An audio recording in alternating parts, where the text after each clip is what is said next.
Okay, good morning. So it is the next day. What's today? Today's Wednesday. Happy hump day. It's Wednesday morning. Listen. Do you hear that? It's like the sound of nothing. Everybody is gone. Guys, the house is so quiet. So literally, like, I feel like I'm never home alone anymore. Like, never, ever, ever, ever, ever. Since we moved here, it isn't like we really have a lot of family or friends or anybody that like takes the kids or comes to visit or like anything. So I have not had a lot of moments where I really get like true alone time. I'm either trying to be up super duper early, like before 5 or at 5, which y'all know over the last how many years have we been here in this YouTube space has always been a damn struggle for me because I go to bed too late. But then nighttime is the only time when after the whole house settles that I can actually like be a human to myself, you know? So yeah, it's duties galore. Literally just like feeling a tad bit okay, let me not even lie. I'm feeling like all the way overwhelmed. I think I've been feeling overwhelmed like literally since last year, but I don't know, like this last little bit has just been a lot and I really just need a break. I don't even feel like bad for saying it. I literally need a break, and I think I'm gonna look at like hotels, or I don't even know. I feel like I'm ready to look at a cabin or some shit. Like, I gotta take some time out. But anyways, what am I trying to say here? It's Wednesday and nobody's home, so it's quiet. I'm going to, typically I feel like this would be one of those days where I'm like, okay, I'm gonna do this and this and that, and I'm ready to bust it all out and get it all done.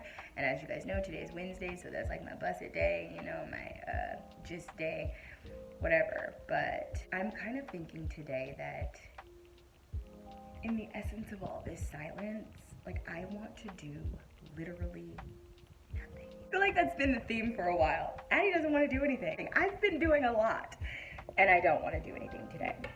I'm gonna have some water. I am gonna check my emails because I probably do have a couple of work emails that I need to check. Everything else that might be on the calendar or on the schedule today will literally get pushed back to tomorrow or to another day. It's going on the back burner, like real shit. Happy Wednesday, happy hump day, happy self-care Wednesday, and I'm gonna get my day started.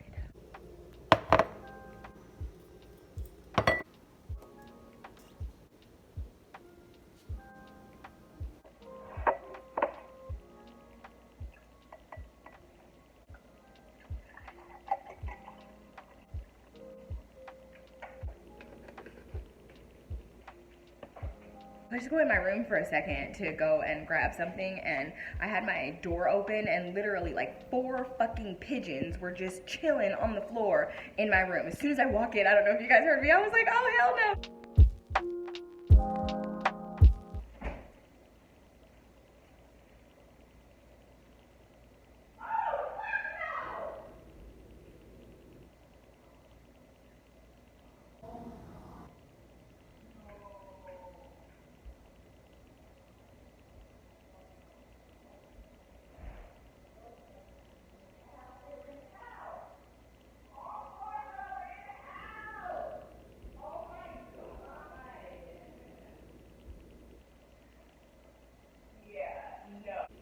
The birds were in the house. Where were you to save me?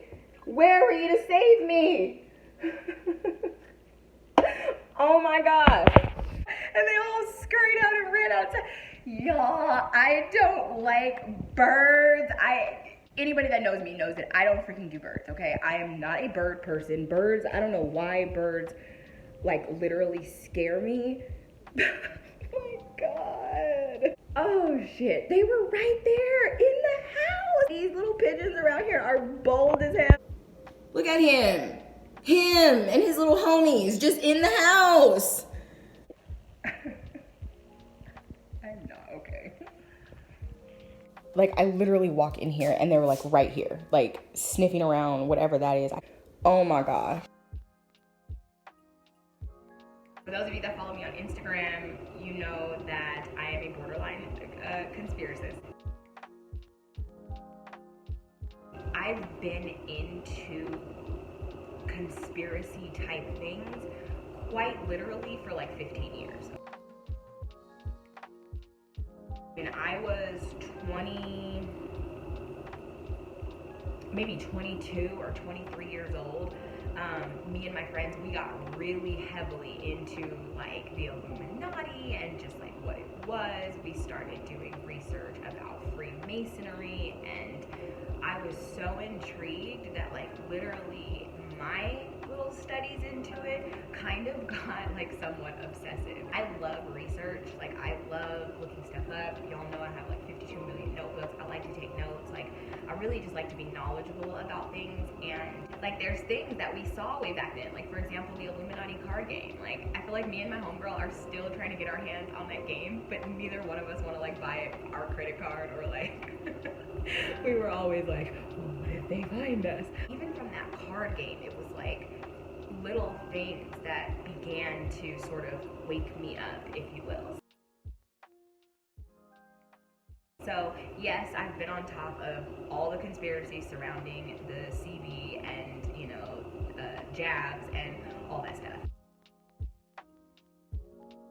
Last year was given the warning, the message that, you know, it was time to really pull our kids out of public school. I feel like over 2020 it was very chaotic with the classrooms and with virtual, and even right now in the district that we are in, it's still very chaotic. They're in some classes are at like 45 to 1 teacher. They're pulling other staff members that aren't even teachers to come and just sit and fill classrooms just so that there's an adult and, you know, somebody present inside of the classroom. Lots of teachers are leaving. Of course, here in the district that we are in, like it's been basically made a mandate that all the teachers must be. I don't know what their date for is, but I believe I looked up that only like 55% of the teachers within the district here were. Anyway, so you had a really large number that, you know, it feels like half of that is probably going to take off. So there's shortages everywhere. Kids are missing the bus. Kids are not. It's really, really ridiculous. And in my opinion, it feels like if they want to try to say that children missed out on education or lost X amount of years off of their education by being virtual schooled at home last year, it's kind of like, what the fuck do you think is happening now? Like, just because some of these kids are back in school doesn't mean that it's a better situation. So I knew better than to send my children back to public school in the first place. I knew better than to do this. The warnings went forth last year. So if any kind of shit hit the fan in this district, I feel like it would be my fault for not taking heed to the warning. And there's a lot of things that I heard, and everything to me doesn't feel like a warning. You know, I have a pretty good internal GPS, okay, I have a good intuition, and every single thing does not feel like a warning. But that pull your kids out of public school, because that was one of those things that went forth last year, and now we're starting to see some of the reasons why. It's like, Aside from Preston having asthma, it's about to be cold and flu season. The straw that broke the fucking camel's back. Let's get into it. Because I'm pissed. My daughter wanted to cheer. My oldest daughter wanted to cheer. And I want her to cheer. I want all of these things for her. And I feel like as a parent, sometimes this is where things get really difficult, because I want all of these things for her. But she wanted to cheer. She tried out for cheer. She made the cheer squad. Yay! No more than like 2 weeks after they got on cheer, then here comes all of these very quick decisions that keep on getting rolled out.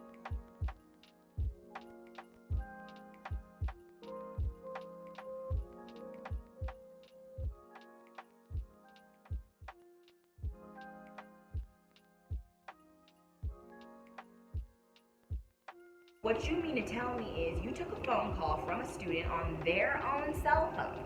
You did not once even probably ask the person's name. You write down the name, and then they said that they were the aunt. Not did you verify or check against an emergency card if this person has a right to give consent.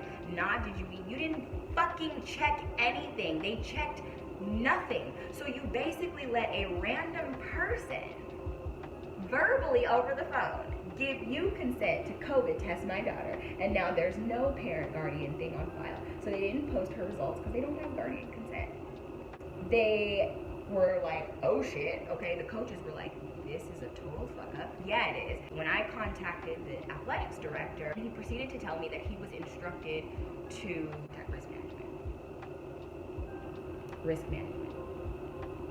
Nobody knows the name of the lady that did this, and I'm sure it's probably in the paperwork that they registered her with or whatever. So all of that to say, I already knew better than to send these kids back to school. I already am not cool with all the different things that are being done. They're happening way too fast. It's not even giving anybody a chance. It's like these kids come home with a paper, oh, sign this, I have to turn it in tomorrow. I'm not signing shit before I read it and understand what it's talking about.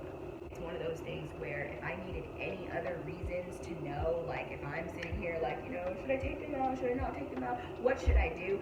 That was the straw that broke the camel's back. That was the answer that I needed. So at this point, I am getting my letters drafted and situated for all 4 of my students, and they will be being pulled from the public school district. A friend of mine that's homeschooled her kids for like literally their whole lives was showing me some stuff and giving me some information, and so at this point I am just looking for a homeschool curriculum that I can get them assigned to and basically get them started with, and I'm going to get some planners and stuff and try to really lay this out so that we can get this done, which I feel like adds another element of something to my plate, but I don't care.